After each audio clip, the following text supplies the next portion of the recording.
Votre argent vous est présenté par la BCV et Helvetia. Simple, clair, Helvetia.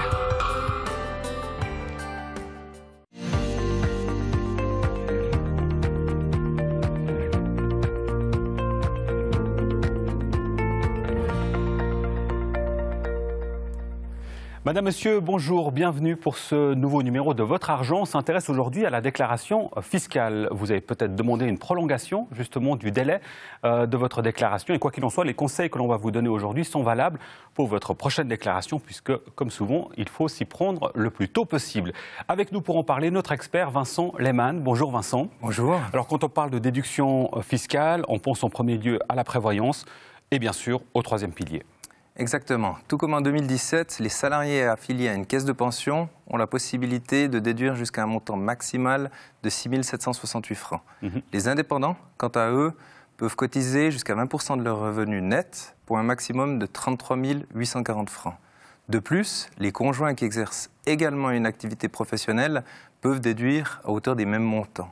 Et pour terminer, certains cantons, tels que Fribourg et Genève, permettent également des déductions faites pour des versements dans un troisième pilier B, appelé également prévoyance libre. Et quand on parle de prévoyance, il y a aussi bien sûr le deuxième pilier. Là-dedans, il y a ce qu'on appelle les versements volontaires. Qu'en est-il ? Au niveau des versements aux caisses de pension, ils sont possibles jusqu'à hauteur de la valeur maximale de rachat. On trouve cette valeur sur le certificat de prévoyance où ce montant peut être obtenu par simple demande auprès de la caisse de pension. Par contre, avant d'effectuer de tels rachats, il est bon de s'informer sur l'état de santé de sa caisse de pension. Pour ce faire, il existe plusieurs indicateurs tels que le degré de couverture. Et toujours dans la question de la prévoyance, est-ce qu'il y a d'autres moyens de pouvoir économiser sur ces impôts ? Oui. Lorsqu'il s'agit de choisir sa forme de prévoyance, premièrement, il est bon de s'informer sur l'imposition de celle-ci à l'échéance du processus d'épargne.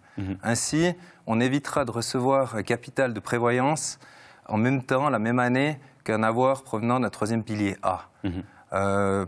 Une analyse de prévoyance optimale permettra des réductions d'impôts à l'arrivée à la retraite.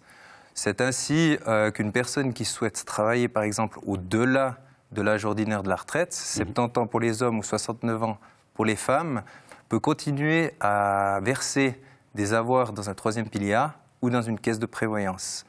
Mais tout cela dépend bien évidemment d'une situation personnelle et individuelle telle que l'état de santé. Bien sûr, et toujours se renseigner sur sa situation, ça va de soi.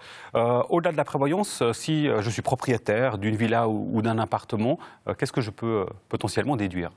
Alors, outre les intérêts hypothécaires que tout propriétaire déduit normalement automatiquement, les contributions d'entretien sont également déductibles. Dans ces contributions d'entretien, on retrouve par exemple les primes d'assurance bâtiment, les factures de maintenance, telles que pour le chauffage par exemple. Dans ces déductions, on retrouve également tout ce qui est travaux de rénovation, pour autant qu'ils servent à maintenir la valeur du bien, bien évidemment, ou à préserver l'environnement. Et du coup, si on n'est pas propriétaire de son logement, est-ce qu'on peut déduire au niveau peut-être par exemple de son trajet quotidien ? Il y a des déductions qui sont possibles pour aller au travail, les trajets que l'on effectue. Oui, jusqu'à 3 000 francs pour les impôts fédéraux, pour tout trajet entre son lieu de domicile et son lieu professionnel. Au niveau des formations, toute personne qui effectue une formation professionnelle continue peut également déduire jusqu'à un montant de 12 000 francs par année. Les assurances aussi ? Les assurances offrent pour les caisses maladie et autres primes d'assurance des forfaits. Il y a également tout ce qui est intérêt passif de la gestion des tenues de compte bancaires qui sont également déductibles. Et enfin, une dernière chose, Vincent, est-ce qu'il y a des petites choses auxquelles on ne pense pas forcément qui seraient utiles de savoir pour pouvoir même un petit peu économiser ? Alors, il existe plusieurs autres déductions, telles que les dons. Les dons sont également déductibles, pour autant qu'ils soient adressés à une institution exemptée d'impôts. Et reconnue d'utilité publique. Exactement. Les frais de garde d'enfants, par exemple, tels que frais de crèche ou frais de maman de jour, sont également déductibles. On retrouve également les pensions alimentaires à un ex-conjoint ou pour des enfants. Et puis, comme petit conseil aussi, tout simple, remettre sa déclaration dans les délais, payer ses impôts à temps, afin d'éviter des frais de retard. Et, comme indiqué auparavant, le troisième pilier A, qui est encore que peu utilisés ou que partiellement utilisés. Encore aujourd'hui. Encore aujourd'hui. Voilà. Vous savez presque tout sur ces éléments-là. Merci beaucoup Vincent pour vos explications. Merci à vous de nous avoir suivis. Je vous donne l'adresse mail de l'émission, c'est votreargent@latélé.ch pour poser vos questions à nos experts qui pourront vous répondre sur ce même plateau. À très vite pour un nouveau numéro de Votre Argent et bonne suite de programmes sur la télé.